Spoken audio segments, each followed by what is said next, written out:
ما كان محمد أبا أحد من رجالكم। গত পর্বে আমাদের আলোচনা একটি প্রসঙ্গের মাঝামাঝি দিকে বন্ধ হয়ে গিয়েছিল। আমরা সেখান থেকে শুরু করি। আলোচনা হচ্ছিল নবীজি সাল্লাল্লাহু আলাইহি সাল্লামকে আম্মাজান আয়েশা প্রশ্ন করেছিলেন যে আব্দুল্লাহ ইবনে জুদাআন তো অনেক ভালো কাজ করেছেন, তো ভালো কাজ করার পরও কি তিনি আখিরাতে এই প্রতিদান পাবেন না? এই প্রসঙ্গে নবীজি বলেছেন যে না, পাবে না। এই বিষয়ে আমাদের গত পর্বে আলোচনা হয়েছে। এরপর আমরা একটা হাদিস বলেছিলাম যে কাফের কেন পাবে না আখিরাতে। হাদিসটা ছিল এমন: ইন্নাল্লাহা লা ইয়াজলিমু মুমিনান হাসানাতান ইউতি বিহা ফিদ দুনিয়া ওয়া ইউজজা বিহা ফিল আখিরাহ ওয়া আম্মাল কাফির ফায়ুতআমু বিহাসানাতি মা আমিলা বিহা লিল্লাহি ফিদ দুনিয়া হাত্তা ইযা আফদা ইলাল আখিরাতি লাম তাকুন লাহু হাসানাতুন ইউজজা বিহা। সংক্ষিপ্ত বিষয় হলো, আল্লাহ তাআলা একটি নেকির ক্ষেত্রেও আল্লাহ তাআলা কোনো মুমিন বান্দার প্রতি বিন্দুমাত্র জুলুম করবেন না। তিনি মুমিন বান্দা যদি একটা নেকিও থাকে, একটি হাসানাও থাকে, আল্লাহ তাআলা এর বিনিময়ে দুনিয়াতেও দান করবেন, আখিরাতেও দান করবেন। ওয়া আম্মাল কাফির, আর কাফির বিষয়টা হলো এমন যে আল্লাহ তাআলা তার সে যে কাজটা মানুষের উপকারের জন্য করে, সেটা তার দৃষ্টিভঙ্গিতে ঈশ্বরের জন্য, ভগবানের জন্য বা গডের জন্যই করে। কিন্তু সে আখিরাতে বা ইসলামের ঈমান আনার যে প্রয়োজনীয় যে বিশ্বাসগুলো, সেগুলো সে পোষণ করে না। পোষণ না করেই কাফের অবস্থাতেই সে ভালো কাজ করে। তাহলে আল্লাহ তাআলা কি করবেন? সে তার ভালো কাজের প্রতিদান দুনিয়াতে এমন ভাবে দিবেন যে আখেরাতে তাকে প্রতিদান দেওয়ার মতো আর কোনো আমল বাকি থাকবে না। অর্থাৎ আল্লাহ তাআলা তার হিসাবটা পুরোপুরি দুনিয়াতে চুকিয়ে দিবেন। আখেরাতে তার কোনো আর হিসাব বাকি থাকবে না। হিসাব বরাবর করে দিবেন দুনিয়াতে। এ ছিল কাফেরের আমল সম্পর্কে আমাদের মৌলিকতম একটা বিশ্বাস। এটা আমাদের এই আমরা হাদিসের আলোকে বিষয়টা আমরা পরিষ্কার করতে চেষ্টা করেছি যে কাফের যত ভালো কাজই করুক, সে যদি মুমিন না হয় তার আমলটা পরকালে কোনো কাজে আসবে না। ফাআহবাতা আমালাহুম। তা আমাদের আলোচনা চলছিল মূলত মক্কায় দুটি জোট। এক জোটে ছিলেন নবীজি এবং এই হিলফুল ফুদুল, যেটা আমরা হিলফুল মুতায়্যাবিন বলেছিলাম। এই হিলফে বা এই জোটে, এই ব্লকে কারা কারা ছিল সেটা আমরা বলছি। আর আরেকটি ব্লক হলো মক্কায় যে আরেকটি ব্লক তৈরি হয়েছিল, আরেকটি জোট তৈরি হয়েছিল, আরেকটা ঘরানা তৈরি হয়েছিল, সেটা হলো আল আহলাফ।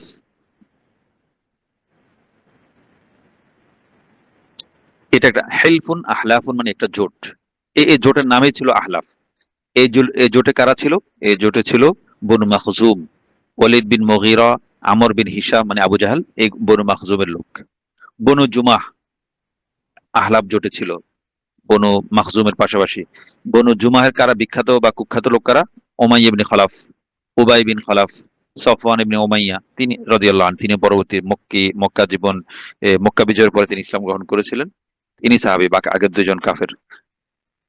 এরা এই বিখ্যাত ব্যক্তিরা এই বনু জুমা গোত্রের লোক ছিলেন। এরপর এই জোটে আরেকটি গোত্র ছিল বনু আদি।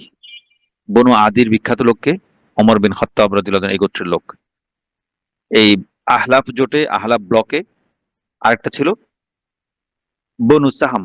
বনু সাহাম হলো আস ইবনে ওয়াইল কাফের, তার পুত্র আমর ইবনে আস, তিনি মুসলমান সাহাবী, বিখ্যাত মিশর বিজেতা। তারা ছিলেন এই বনু সাহামের লোক। তো এই মোটামুটি এই জোটে ছিল বনু মাখজুম এক, বনু জুমা দুই, এই বনু আদি তিন, বনু সাহাম চার। মোটামুটি রাজনৈতিকভাবে বিখ্যাত প্রভাবশালী চারটা বড় বড় গোত্র, বড় বড় জোট, কবিলা এই আহলাফ জোটে ছিল। যে আহলাফ জোটটা হেলফুল মুতাইয়াবিন বা হেলফুল ফুজুল এই সংগঠন বা এই জোটের বিপরীতে ছিল। এই দুটি জোট, দুটি ব্লক মক্কার নেতৃত্ব নিয়ে প্রতিযোগিতা ছিল। প্রতিনিয়ত তাদের মধ্যে মক্কার বিভিন্ন পদ, বিভিন্ন পদবি নিয়ে তাদের মধ্যে প্রতিযোগিতা লেগেই থাকতো। তো মদিনা বা আরবের অন্যান্য অঞ্চলে গোত্রীয় যে দ্বন্দ্ব, আমরা আগের পর্ব যারা আলোচনা করে শোনার সুযোগ হয়েছে তারা বুঝতে পারবো বিষয়টা, যে মদিনা এবং আরবের অন্যান্য অঞ্চলে গোত্রীয় যে দ্বন্দ্বটা ছিল, গোত্রে গোত্রে যে লড়াই ছিল, আউস খাজরাজের লড়াই, বিভিন্ন গোত্রের মধ্যে লড়াই, মুদার এবং রবিয়া গোত্রের লড়াই, এই লড়াইটা এক পর্যায়ে গিয়ে একদম ফুল প্লেস, একদম পুরো দস্তুর যুদ্ধের রূপ নিয়েছিল। এই আউস এবং খাজরাজের মধ্যে দীর্ঘদিন ধরে যুদ্ধ চলেছে তাদের গোত্রীয় দ্বন্দ্বের পরিণতিতে, গোত্রীয় শত্রুতার পরিণতিতে। কিন্তু মক্কায় এই এত বিখ্যাত শক্তিশালী অনেকগুলো গোত্র, এবং সেই গোত্রগুলোর মধ্যে ভয়ঙ্করতম বিরোধ ছিল। কিন্তু বিরোধ থাকা সত্ত্বেও, এবং বিভিন্ন ব্লক ছিল, হেলফুল মুতাইয়াবিন, আহলাব জোট, এই দুটি জোট এত শক্তিশালী, সামর্থ্যবান, অর্থবিত্তশালী জোট থাকা সত্ত্বেও মক্কায় কিন্তু এই দুই পক্ষের দ্বন্দ্ব, গোত্রগুলোর দ্বন্দ্বটাকে যুদ্ধে পর্যবসিত হতে দেয়নি। কারণ ওই যে আমরা আগে বলেছিলাম, তারা একটি বিষয়ে একমত, অলিখিতভাবে একমত ছিল, আমরা মক্কার অবস্থাটা আমরা স্থিতিশীল রাখবো। যেমনটা আমরা দেখি যে আমাদের এশিয়ার একটা বিখ্যাত দেশ, আহ, বিশ্বের অন্যতম একটা প্রভাবশালী দেশ সিঙ্গাপুর। এই সিঙ্গাপুর ওদের সবচেয়ে বড় শক্তি কি? স্থিতিশীলতা। রাজনৈতিক, অর্থনৈতিক সব ক্ষেত্রে তাদের এখানে কোনো রাজনৈতিক ডামাডোল নেই, রাজনৈতিক আন্দোলন নেই, তার মানে আন্দোলন নেই, তার মানে ওখানে কি সরকার দলীয় একটা সরকার, পিপিএ না কি যেন একটা দল, যেটা লি কুয়ান, এই সিঙ্গাপুরের প্রতিষ্ঠাতা যিনি, তার দল। তো তার দলই স্বাধীনতার পর থেকে ক্ষমতা আছে। তো ক্ষমতা কেন আছে? তারা আসলে এতদিন ক্ষমতা থাকার পরও তাদের ভিতরে কোনো এই দুর্নীতি, বড় ধরনের কোনো দুর্নীতি বা একচ্ছত্র আধিপত্য বা পুরো ক্ষমতা সবকিছু কুক্ষিগত করে রাখা, এই ধরনের কোনো বিষয়টা তাদের ভিতরে জন্ম নেয়নি এত দীর্ঘদিন সরকারে থাকা সত্ত্বেও। তো এটা তারা দীর্ঘদিন ক্ষমতায় থাকলে যে সবাই খুব নষ্ট হয়ে যাবে সেটা এমন না। সিঙ্গাপুর একটা উজ্জ্বল দৃষ্টান্ত যে তাদের ক্ষমতা, সরকার দলীয় যে সরকার যে দল গঠন করে লি কুয়ান, সিঙ্গাপুরের যারা জাতির পিতা বলে যাকে বোঝানো হয় লি কুয়ান। তো এ এর দলে এই ক্ষমতায় একটা না ক্ষমতায় থেকে মানে আছে। কিন্তু তারপরও তারা, জনগণ আবার নিয়মিত ভোট হয় এবং ভোট ব্যবস্থাটা খুব ভালো, জনগণ তাদেরকে ভোট দেয়, কারণ তারা তাদেরকে ভোট না দেওয়ার মতো এমন কোনো কিছু করেনি। তো মানুষ বিকল্প কেন খুঁজবে? এদের চেয়ে ভালো কাকে খুঁজবে? তো সিঙ্গাপুরের সবচেয়ে বড় একই এত বাণিজ্যিক, ওদের কিছুই নেই বলতে গেলে, একটা বন্দর আছে, এছাড়া তাদের কোনো এমন কোনো শিল্প ফ্যাক্টরি, এমন কোনো উন্নত কিছু নেই। কিন্তু তারপরও তারা বিশ্বের, তাদের সিঙ্গাপুরের যে ডলার, যে টাকা, সেটা আমাদের দেশে প্রায় 100 টাকার কাছাকাছি, মানে প্রায় ডলারের কাছাকাছি। এত শক্তিশালী ওদের মুদ্রার ওজন, তার মধ্যে এতটা শক্তিশালী কেন? তাদের এমন কোনো কিছু নেই, বন্দর দিয়ে আয় হয়, এছাড়া উল্লেখযোগ্য কিছু নেই। অথচ বিশ্বের শিক্ষা ব্যবস্থাকে যদি আমরা মাপি, তাহলে ফিনল্যান্ড 1 নম্বরে, ফিনল্যান্ড থাকে, জাপান থাকে, সিঙ্গাপুর চলে আসে। অদ্ভুত বিষয় না? এই বিশ্বের সবচেয়ে সেরা শিক্ষা ব্যবস্থা যদি বলতে বলে, ফিনল্যান্ড আর সিঙ্গাপুরের মধ্যে মানে প্রতিযোগিতার আগে হয় ফিনল্যান্ড একে থাকে, না সিঙ্গাপুর একে থাকে, আর জাপান একে আসে না। ফিনল্যান্ডে সাধারণত একে থাকে, দুই থাকে সিঙ্গাপুর বা এই ধরনের। তো তাদের সিঙ্গাপুরের শিক্ষা ব্যবস্থা নিয়ে অনেকদিন সময় কাটানোর সুযোগ হয়েছে। তো আসলে আহ, যদি রাষ্ট্রের কর্ণধারগণ চান, অনায়াসে একটা দেশকে অল্প দিনে, অল্প মেহনতে অনেক কিছু করা সম্ভব, যদি দুর্নীতিটা যদি না হয়। যাক, আমাদের আলোচনা মূল হলো স্থিতিশীলতা। তো সিঙ্গাপুর হলো উন্নত দেশ। একটা দেশ কিভাবে উন্নত হতে পারে, একটা দেশ কিভাবে একদম খুব বেশি কিছু না না সম্পদ না থাকা সত্ত্বেও উন্নতি হওয়ার একটা দৃষ্টান্ত হলো সিঙ্গাপুর। তাদের প্রধানতম শক্তি হলো দেশের স্থিতিশীল অবস্থা। আমাদের দেশের সামিট গ্রুপের প্রধান আব্দুল আজিজ জেনকি, যার সাথে আমাদের গত সরকার প্রধানের ছেলের, যার মেয়ের সাথে ছেলের জয়ের বিয়ে হওয়ার কথা আর গুজব উঠেছিল, তো এখন সামিট গ্রুপের যিনি প্রধান তো সিঙ্গাপুরে আছে। মানে সিঙ্গাপুরের প্রথম 20 জন ধনীর মধ্যে তার নাম। সে সিঙ্গাপুরের নিয়মতান্ত্রিক এই নাগরিক, মানে নিয়মতান্ত্রিক নাগরিক হিসেবে এখানে সে ব্যবসা বাণিজ্য করে কোটি কোটি টাকা সিঙ্গাপুরে পাচার করেছে। কেন এটা ওখানে অনেকে যায় কেন? চীনের অনেক বড় বড় ব্যবসায়ী সিঙ্গাপুরে গিয়ে বসতি স্থাপন করে, কারণ চীনে তো অনেক বিষয়ে রাষ্ট্রের চাপ থাকে, কিন্তু সিঙ্গাপুরে অনেক সহজ, অনেক কিছু সুযোগ সুবিধা দেয়, টাকা বিনিয়োগ করলে ওখানে নাগরিকত্ব পাওয়া যায়, এবং স্থিতিশীল অবস্থার কারণে ব্যবসার কখনো সমস্যা হয় না। বাংলাদেশে ব্যবসা করতে হলে কি হবে? আমার টাকা পয়সা লাগবে, টাকা পয়সা থাকলে হবে না, আমার রাজনৈতিক একটা প্রভাব প্রতিপত্তিও থাকতে হয়, নাহলে নিশ্চিন্তে নিরাপদে ব্যবসা করাটা কঠিন। টাকা থাকলে এবং বুদ্ধি থাকলে হবে না। তো মক্কায় এই বিষয়টা তারা বুঝতে পেরেছেন, মক্কার নেতৃবৃন্দ, যে আমরা যতই জাতে মাতাল হই তাহলে ঠিক থাকবো, যে আমাদের মক্কায় আমরা কোনোভাবেই অবস্থা যুদ্ধে পর্যন্ত গড়াতে দিব না, আমাদের মক্কার পরিস্থিতি স্থিতিশীল রাখবো বাণিজ্যের স্বার্থে। তো নবুয়ত প্রাপ্তির পর এ, নবীজি কি হলেন? দাওয়াত শুরু করলেন। দাওয়াত শুরু করার পরে প্রচন্ড প্রতিরোধের সম্মুখীন হলেন। কেন নবীর বিরুদ্ধে এমন প্রচন্ড প্রতিরোধটা কেন? অনেকগুলো কারণ। ইমান কুফরের বিষয় তো আছেই। আমরা বিষয়টাকে পার্থিব রাজনৈতিক দৃষ্টিকোণ বা আর্থসামাজিক দৃষ্টিকোণ থেকে বিবেচনা করি। একটা কারণ এটা, যে মক্কায় তখন বিভিন্ন গোত্রে যে বড় বড় নেতারা আছে না, বিভিন্ন গোত্রে এক এক গোত্রে 10 জন 12 জন করে বড় বড় যোগ্য যোগ্য নেতা, মানে পার্থিব জীবনের মানদণ্ডে যোগ্য যোগ্য নেতারা বিদ্যমান ছিল। এই নেতারা যখন দেখলেন যে মোহাম্মদের মধ্যে একজন পুচকে এতিম, সে একটা বিষয় নিয়ে নেতৃত্বের আসনে যাবে বা নেতৃত্ব দাবি করবে, এমন একটা পরিস্থিতি যখন তৈরি হলো, দাওয়াত দিয়ে অনেক অনুসারী বানানোর একটা সম্ভাবনা তৈরি হলো তাদের দৃষ্টিতে, তো মক্কার বড় বড় নেতা সবাই বিদ্যমান ছিল। তারা বিরোধিতা করলো, কারণ তারা মনে করেছিল এই তাদের কায়েমি স্বার্থে এই মোহাম্মদ আঘাত হানবে সাল্লাল্লাহু আলাইহি ওয়াসাল্লাম। এটা একটা কারণ। আর বড় বড় নেতারা সবাই বিদ্যমান কেন ছিল? কারণ মক্কায় বহুদিন ধরে কোনো যুদ্ধ হয়নি, রক্তক্ষয়ী যুদ্ধ বলতে যেটা হয় সেটা হয়নি। যুদ্ধ হলে কি হয়, নারী, শিশু এবং বয়স্করা মারা যায়। তো তো মক্কায় যুদ্ধ না হওয়ার কারণে বয়স্ক মানুষ নেতাগুলো মরেনি, সবাই একদম স্বাভাবিক ন্যাচারাল ডেথ, যেটা সেই ডেথ হিসাবে তারা মারা যেত। মানে আনন্যাচারাল বা যুদ্ধ বা অন্য কোনো প্রাকৃতিক দুর্যোগের কারণে মরার কোনো তাদের এমন কোনো সুযোগ বা এমন কোনো ঘটনা ঘটেনি মক্কায়। বিশেষ করে যুদ্ধ না হওয়ার কারণে বয়স্করা স্বাভাবিক জীবন যাপন করে মারা যাচ্ছিল। তো গোত্র নেতা, বড় বড় নেতা, পণ্ডিত, বুদ্ধিজীবী সবাই বিদ্যমান ছিল। এবং এই গোত্র নেতা যারা ছিল, বড় বড় নেতা, পণ্ডিত, তারা প্রায় অনেকেই, প্রায় সবাই মক্কার শাসক হওয়ার মতো যোগ্যতা রাখতো। আমরা এটা আগেও বলেছি বিষয়টা। তো এই এত যারা যে নেতা হওয়ার ক্ষমতা রাখে, যোগ্যতা রাখে, সে তো আরেকজন নতুন কেউ নেতা হতে চাইলে তার বিরোধিতা করবে। তো এই জন্য শত বিরোধিতা সত্ত্বেও, শত দ্বন্দ্ব সত্ত্বেও গোত্র নেতারা একটা বিষয়ে অলিখিতভাবে একমত ছিল যে কোনো অবস্থাতেই মক্কায় যুদ্ধ বাঁধানো যাবে না। এবং এ, মক্কা যে একটা ব্যবসা সহায়ক বাণিজ্যিক স্থিতিশীল অবস্থা, সিঙ্গাপুরের মতো বিভিন্ন বা দুবাইয়ের মতো যে একটা স্থিতিশীল অবস্থা, কোন আন্দোলন হতে দেয় না, কিছু হতে দেয় না। কারণ এটা না হলে ব্যবসায়িক স্বার্থটা কি হবে, লঙ্ঘিত হবে, ব্যবসা নষ্ট হয়ে যাবে।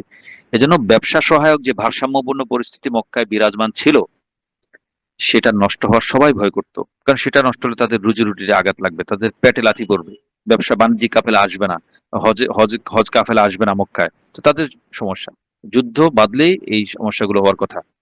তো এই জন্য তারা কোনোভাবেই যত কিছু যুদ্ধ বাধায়নি, যুদ্ধ বাঁধতে দেয়নি, যুদ্ধ পর্যন্ত গড়াতে দেয়নি। তো মক্কায় যে নেতৃত্ব নিয়ে বিভিন্ন ব্যক্তি, বিভিন্ন গোত্রের মধ্যে প্রতিযোগিতা এবং দ্বন্দ্বটা কত তীব্র ছিল, এ বিষয়ে আমরা একটা ওই আমাদের প্রথম না দ্বিতীয় পর্বে একটা আবু জাহেলের বিখ্যাত একটা উক্তি উল্লেখ করেছিলাম না? তো উক্তিটা আরেকবার একটু পড়ি। উক্তিটা ছিল অনেকটা এমন যে আবু জাহেল বলেছে, লাকাদ তানাজা'না ওয়া বানি আবদি মানাফিন শারফ, আমরা নেতৃত্ব এবং মর্যাদা নিয়ে, আমি বনু মাখজুম, আমরা আবু জাহেলের গোত্র তো বনু মাখজুম এবং বনু আব্দি মানাফ, এই দুই গোত্রের মধ্যে আমরা পরস্পর দ্বন্দ্ব লড়াই চালিয়ে আসছিলাম দীর্ঘদিন থেকে, কারা নেতৃত্ব লাভ করবে। তো এখন প্রতিযোগিতা চলছিল। এত আমনা, আবু জাহেলের কথা, আব্দে মানাফের বংশধর, তারা মানুষকে, গরিব দুঃখী জনকে আহার করিয়েছে। তো আমরাও পাল্টা ব্যবস্থা হিসেবে আহার করিয়েছি, যাতে একটা ভারসাম্য, পাওয়ার ব্যালেন্স ঠিক থাকে। ওয়াসাকাও, তারা হাজিদেরকে পানি পান করিয়েছে। ফাসাকাইনা, আমরাও আমাদের অবস্থান করার জন্য আমরা দান খয়রাত করেছি, আমরাও মানুষকে হাজিদেরকে পানি পান করিয়ে আমরা আমরাও নেতৃত্ব দানের জন্য যোগ্য, এটা প্রমাণ করেছি। তো সব ক্ষেত্রে বা প্রায় প্রত্যেকটা ক্ষেত্রে আব্দে মানাফ যে কাজ করতো, আব্দে মানাফ বংশধররা, আমরাও সেই কাজই করতাম। সুতরাং এখানে আর কোনো দুই ক্ষমতার বা প্রভাব প্রতিপত্তিতে কোনো খুব বেশি তারতম্য হতে দেইনি আমরা। কিন্তু পরিস্থিতি এমন, হাত্তা ইযা কুন্না কাফারাসাই রিহান, এই করতে করতে আমরা যখন এ, দুজন দৌড় প্রতিযোগিতায়, যখন দুটি ঘোড়া আমরা একদম সমান সমান হয়ে গেছি, আমরা এবং আব্দে মানাফ, বনু মাখজুম এবং বনু আব্দে মানাফ, প্রায় প্রতিযোগিতায় নেতৃত্বের দৌড়ে আমরা প্রায় সমান সমান হয়ে গেছি। হাত্তা তাহাজাত মিন্নার রুকাব, এমনকি একদম আর কোনো তার পার্থক্য নেই দুই দলের মধ্যে। হঠাৎ করে কলু, বনু আব্দে মানাফ থেকে একজন দাঁড়িয়ে বলল কি, মিন্না নবী, আমাদের মধ্যে একজন নবী আছে। তো আবু জাহেল আক্ষেপ করে বলছে, ফাহান্না ইয়াকুনু লানা যালিক, তাহলে আমরা নবী, আরেকটা নবী কোথায় পাই? এতদিন তো পানি দিয়ে, খাবার দিয়ে আমরা একটা পাওয়ার ব্যালেন্স করেছি। এখন হঠাৎ করে ওই পক্ষ থেকে একজন দৌড় দিয়ে উঠে বললো যে আমাদের মধ্যে একজন নবী আছে, বনু হাশেম থেকে, বনু আব্দে মানাফ থেকে একজন নবী। তা আমি এখন নবী পাই কোথায়? তো এই বাক্য, আবু জাহেলের এই আক্ষেপ উক্তিতে আসলে অনেক পুরো দ্বন্দ্বটা, মক্কার দ্বন্দ্বের চিত্রটা একটা পরিষ্কার হয়। তো আবু জাহেল যে সমস্যা, আবু জাহেল যে নেতৃত্বে যে সমস্যা সে চিহ্নিত করেছিল, সেই সমস্যার উৎসটা কি? উৎসটা হলো গোত্রীয় সংকীর্ণ দৃষ্টিভঙ্গি। সেই গোত্রীয় দৃষ্টিকোণ থেকে নবীর বিষয়টাকে বিবেচনা করেছিল যে ওখান থেকে আব্দে মানাফ থেকে যে একজন নবী হয়ে যায়, সে তো নবী কি হয়, নবী কেমন হয় সেটা তো সে জানতো। তো দেখলো যে নবী হওয়া মানে হলো পুরো সমাজের নেতৃত্ব নিয়ে নেওয়া ভবিষ্যতে। তো সে গোত্রীয় দৃষ্টিকোণ থেকে ইমান কুফর, প্রথমত ইমান কুফরের দৃষ্টিকোণ থেকে সে বিষয়টা দেখেনি, পরবর্তীতে ইমান কুফরের দৃষ্টিকোণ থেকে দেখেছে। কিন্তু প্রথমত সে এই দৃষ্টিকোণ থেকে বিবেচনা করেছে যে আমরা সব দিক দিয়ে সমান হয়ে গেছি, দুই দল, এখন আমরা আমাদের পক্ষ থেকে আমরা নেতৃত্ব দাবি করতে পারি। এখন যে নবীর একজন দাবি করলো, এখন আমরা একজন নবী পাবো কই, তার মতো একজনকে নবী কিভাবে বানাই? তো এটা মূলত গোত্রীয় নেতৃত্বের দ্বন্দ্ব থেকে সে এটা বলেছে। সে পুরো বিশ্বের ব্যবস্থাকে সে দেখেছে কিভাবে? গোত্রীয় স্বার্থের দৃষ্টিকোণ থেকে, হক বাতিলের দৃষ্টিকোণ থেকে দেখেনি প্রথমে। তার নজর ছিল নেতৃত্ব, পদ, প্রভাব, প্রতিপত্তির দিকে। কিভাবে সে অন্যদের চেয়ে বড় পদে আসীন হবে, এটাই ছিল তার সার্বক্ষণিক চিন্তা। তো এমন কুপমণ্ডুক চিন্তার কারণে নবীর আগমনকে তার কাছে কি মনে হয়েছে? সমস্যা মনে হয়েছিল। এই লোক তো আমার বাড়াবাতে ছাই ঢেলে দিবে, আমি তো নেতা হওয়ার প্রক্রিয়াতে দৌড়ে প্রায় শীর্ষে ছিলাম, আবু তালেব মারা গেলে আমি নেতা হয়ে যাব এমনই। আসলে তাই, আবু তালেবের পরে নেতা হওয়ার মতো এমন কোনো ব্যক্তি ছিল না বনু হাশিমের মধ্যে। আবু জাহেলের ব্যক্তিত্বের সামনে কেউ ছিল না বলতে গেলে। তো অবধারিত নেতা, সে এখানে একজন নবী হতে তার মানে তার বাড়াবাতে ছাই পড়েছে বলে আবু জাহেল এটাকে মনে করেছিল। তো যাক, এটা ছিল একটা বিষয়। তো মক্কার অভ্যন্তরীণ পরিস্থিতিতে কি ছিল? একটা ভারসাম্য বজায় ছিল, সব গোত্র দ্বন্দ্ব হলেও যুদ্ধ জড়াতো না। এবং বাণিজ্য স্বার্থের কারণে মক্কার নেতৃবৃন্দ শুধু এই মক্কার ভেতরে নয়, মক্কার বাইরে বাইরে, মক্কার যে হারামের যে পরিধি, সেই সীমার বাইরেও মক্কার যারা ব্যবসায়ী নেতৃবৃন্দ ছিল তারা ভিতরে যেমন ভারসাম্য বজায় রাখার চেষ্টা করতো, বাইরে গিয়েও তারা সেই ভারসাম্যপূর্ণ একটা পরিবেশ বজায় রাখতে সচেষ্ট থাকতো। তো এই হিসাবে কোরাইশ একটা নিছক একটা আর গোত্র নেই। কোরাইশ গোত্রের চেয়ে আরো অনেক বড় কিছু। এই বনু মাখজুম, বনু সাম যেগুলো বললাম, সবগুলো কিন্তু কোরাইশ, বৃহত্তর কোরাইশ বংশের শাখা বংশগুলো। আমরা যে দুটি জোটে যে বিভিন্ন গোত্রের ব্লকে ভাগ হয়ে যাওয়ার যেটা বললাম, উভয় ব্লকে যারা ছিল সবাই কিন্তু কোরাইশ, বিখ্যাত কোরাইশ, এই রুট থেকে আসা। তো এই এতগুলো গোত্রের কোরাইশ গোত্রের এতগুলো শাখা গোত্রের সমন্বয়ে কোরাইশ আর এখন একটা কোনো গোত্র নেই, গোত্রের চেয়ে বড় কিছু, অনেকটা রাষ্ট্রের কাছাকাছি, যদিও রাষ্ট্র হয়নি, নিয়মতান্ত্রিক রাষ্ট্র বলে বলা যায় না কোরাইশ গোত্রটাকে, কোরাইশের অবস্থান শাসন ব্যবস্থাকে। কিন্তু গোত্রের চেয়ে বড় কিছু, বেশি কিছু, এটা পরিষ্কার। গোটা আরব কোরাইশকে শুধু ধর্মীয় এবং রাজনৈতিক, অর্থনৈতিক নেতৃত্বই দান করেনি, গোটা আরব মিলে তারা আরো বেশি কিছু দিয়ে রেখেছিল। তারা শুধু কোরাইশকে ধর্মের ক্ষেত্রে নেতৃত্বের আসনে মনে করতো তা নয়, রাজনৈতিক ভাবে মনে করতো, অর্থনৈতিক ভাবে নেতা মনে করতো কোরাইশকে। এর বাইরেও আরো বেশি কিছু মনে করতো, মানে কোরাইশকে মানে তারা মনে করতো কোরাইশের মধ্যে এমন একটা কিছু আছে যেটা আমার মধ্যে নেই, একটা সুপিরিয়রিটি, একটা কমপ্লেক্স, মানে নিজের মধ্যে তারা কোরাইশকে বড় মনে করতো, নিজেকে ইনফিরিয়রিটি, এক ধরনের ইনফিরিয়রিটি কমপ্লেক্স তারা ভুগত। এই জন্য কোরাইশকে তারা সম্মান করতো। তো এই সব কারণে মক্কার বাইরে থেকে, মক্কা যে শহর, এই শহরের বাইরে থেকে এ, অতি বড়, অত্যন্ত শক্তিমান যদি কেউ থাকতো, সে যদি এমন শক্তিমান বড় নেতৃত্ব গুণের অধিকারী কোরাইশের বাইরে থেকে যদি কেউ, মক্কার বাইরে থেকে যদি কেউ নিজেকে আরবের নেতা দাবি করতো, আরবরা তাকে মেনে নিত না। কারণ তাদের মাথার মধ্যে, তাদের সাইকোলজির মধ্যে, তাদের মাইন্ডসেটের মধ্যে এটা বসে গিয়েছিল যে নেতা যদি কেউ হতে হয় আরবের, সেটা কোরাইশ থেকে হবে, অন্য কেউ যত বড়ই হোক সে নেতা হওয়ার যোগ্য না। সে গোপালগঞ্জ থেকে হবে অথবা বগুড়া থেকে হবে, এমন একটা আমাদের কংগ্রেস নয়, এই ধরনের ভারতে তো কংগ্রেসের দিন শেষ। তো পাকিস্তান যেমন পিপলস পার্টি বা এই মুসলিম লীগ, এখন এটা ইমরান খান আসার পর ধারাটা ভেঙে গেছে। তারপরও রিপাবলিকান বা ডেমোক্রেট, এই দুটি তো একটা প্যাটার্নের মধ্যে ঢুকে গেছে। আরবরাও ঠিক এই ধরনের একটা প্যাটার্ন, যে নেতা যদি হয় কোরাইশ থেকে হবে, অন্য কেউ নেতা হওয়ার দাবি করলো তাকে কোরাইশ আরবরা মেনে নিত না, কারণ তাদের কাছে আরো কোরাইশের অন্যরকম একটা ভাবমূর্তি, ইমেজ ছিল। এছাড়া আরবের বিভিন্ন গোত্রের সাথে কোরাইশ গোত্রের নেতারা এমন ভাবে ব্যবসায়িক এবং রাজনৈতিক সম্পর্ক এবং জোট গড়ে তুলতে সক্ষম হয়েছিল যে, এই কারণে কোরাইশের স্বার্থেই, কোরাইশের যে স্বার্থ, আশেপাশে সবার সেটাই স্বার্থে পরিণত হয়েছিল। এজন্য তারা এমন ভাবে ব্যবসায়িক ছকটা সাজিয়েছে কোরাইশ নেতারা, তো অন্য গোত্ররাও কোরাইশের সাথে সম্পর্কটা রাখতে চাইতো, বজায় রাখতে চাইতো, কারণ কোরাইশের সাথে সম্পর্ক ব্যবসায়িক স্বার্থ, কোরাইশের স্বার্থ রক্ষা করা মানে নিজেদের স্বার্থ রক্ষা করা, কোরাইশকে খুশি রাখা মানে নিজের ব্যবসায়িক উন্নতি বা নিজের সার্বিক উন্নতির জন্য একটা পথ খোলা রাখা। এমনই কোরাইশ এমন একটা পরিবেশ তৈরি করতে সক্ষম হয়েছিল। তো কোরাইশ গোত্র, কোরাইশের নেতারা কূটনৈতিকভাবে, রাজনৈতিকভাবে, অর্থনৈতিকভাবে নিজের যোগ্যতায় এমন একটা উচ্চতায় নিজেদেরকে নিয়ে যেতে সক্ষম হয়েছিল যে অন্য গোত্রের লোকেরা কোরাইশের ভালো মন্দকে নিজের ভালো মন্দ ভাবতে শুরু করেছিল। যেমন আমরা যারা সেলিব্রিটি হয়, তাদের ব্যক্তিগত জীবনটাকে আমাদের নিজের ব্যক্তিগত জীবনের একটা অংশ মনে করে, তাদের কি করে, কি খায়, কি হাগে, কি মুতে, মানে সবকিছু তার জীবনটা যে আমার একটা জীবনের অংশ হয়ে যায়। তো কোরাইশরা এই ধরে একটা সেলিব্রিটির পর্যায়ে চলে গিয়েছিল, অন্য কোরাইশের ভালো মন্দ, নিজের ভালো মন্দ, এমন একটা পর্যায়ে চলে গিয়েছিল। তো এটা কোরাইশের একদিন হয়নি, দীর্ঘদিন। আমরা কোসাই বিন কিলাবের আলোচনা দেখেছি কিভাবে তিনি নেতৃত্ব নিয়েছেন। কোসাই বিন কিলাবের আরো সম্পূরক আলোচনা আছে, আমরা সেটা পরবর্তীতে করব। তো কোরাইশ দীর্ঘদিনের প্রচেষ্টায় এমন একটা ভাবমূর্তি সৃষ্টি করতে সক্ষম হয়েছিল। সব গোত্র মনে করত যে কোরাইশ তাদের সুখ দুঃখকে নিজের সুখ দুঃখ মনে করে। আবার সব গোত্র কোরাইশি সুখ দুঃখকে নিজের সুখ দুঃখ মনে করতো, আবার সব গোত্র মনে করতো কোরাইশও তাদের সুখ দুঃখকে নিজের সুখ দুঃখ মনে করে। এরকম একটা ক্যামোফ্লেজ বা এমন একটা এই এটা রাজনৈতিক প্রজ্ঞা বলি, কূটনৈতিক প্রজ্ঞা বলি, কোরাইশ দেখাতে সক্ষম হয়েছিল। এই কথাটা, এই কোরাইশের যে ভাবমূর্তি, আরবের সাথে, আরবের অন্যান্য গোত্রের সাথে কোরাইশের যে সম্পর্ক, স্বার্থ রক্ষার যে বিষয়, এটাকে যদি আমরা পলিটিক্যাল সায়েন্স, আল উলুম সিয়াসিয়া, রাজনীতিবিদ্যার ভাষায় যদি আমি পরিভাষায় যদি বলতে চাই, তাহলে